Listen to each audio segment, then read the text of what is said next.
Alrighty guys, I'm going to share with you how to make rotel chicken.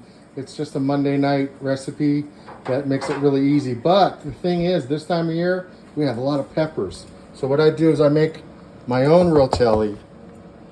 I got all peppers that were grown out of the garden in the last week or two. And I just cut them in half and take the seeds out and put them on a roasting pan at 425 for about 20 to 25 minutes until they start to turn color. I don't do anything else with them. Then I take them out and chop them up. And so that's going to be kind of the featured yummy, veggie in there. It's not really hot. I got myself another sheet tray full of tomatoes, roasted tomatoes. I just cut Roma tomatoes, cut them in half. So that's a half a sheet pan full. Again, that takes about maybe 25 minutes on 425 until the skin starts to peel back. And we took all the skins off and just kind of chopped it up and it turned into mush. So got some leftover broccoli, and that's healthy. And then I made, we had adobe chicken breast yesterday, and so we had a big, huge chicken breast left. So I'm talking like 9 ounces of chicken breast and half of a fresh tomato that I had sitting on the counter that I chopped up and became in a nice little mixture of chicken. I'll put that in last. Then I got about 7 cloves of chopped garlic and a half of a red onion.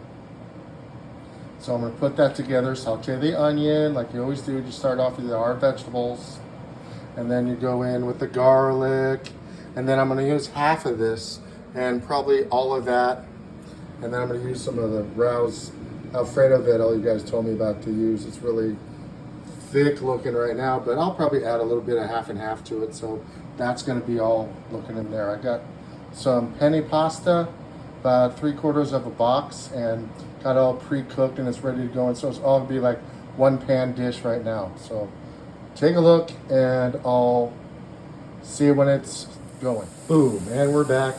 See, we're just caramelizing our onions a little bit, and I have a couple other good things to share with you. I got about 2 tablespoons, or a good tablespoon of Penzies spices, Oregon company, Penzies spices, Arizona Dreaming, salt-free. There's the number.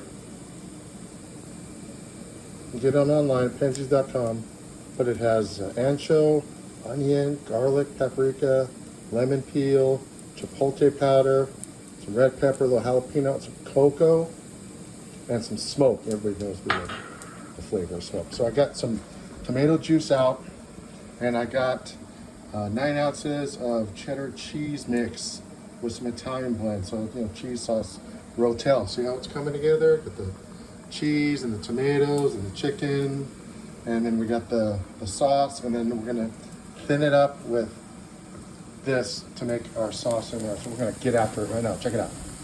So take the garlic, and what I like to do is always toast my garlic after the onions are cooked so it gets toasted, kind of brown. There's an old secret. I have to pay homage to some of the Mexican guys that I've worked with in the kitchen that are really good chefs. You know who you are, and you know where you're at. We love you, miss you, even in El Salvador. But I take the spices and I just fill it up. And then I'm toasting all that. Ooh, it's getting real hot. And then right when you start smelling it, you gotta put your liquid in. I wanna slow it way down with that tomato juice.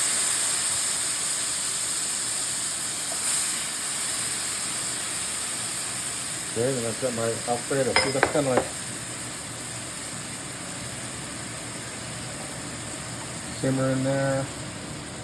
Then I take the rest of the tomato juice. You can use chicken stock, use water, but I want to get all of our money out of that, right? So